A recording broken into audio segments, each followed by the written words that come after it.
Hey everybody, it's Craig. We're in that 4955. You can see right there. Well, trying to.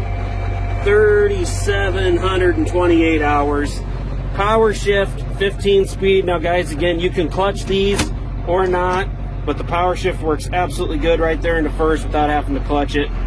It's kicks it right into gear the way it should, guys, for each speed. And I personally ran this one down the road several times, guys. We're going to go over to reverse again. Don't even have to clutch it to go in reverse on these ones. All the different reverse gears, forward gears, all seem to work the way it should. Just a beautiful tractor, guys. This is a rare one. I know a lot of you guys like me, you guys out there like me, grew up in the old comfort cab John Deeres like this.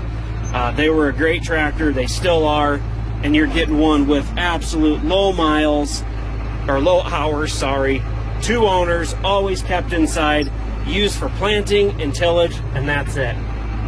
Guys, you won't find a better one here. This is a rare one. I almost hate to even have to sell this one.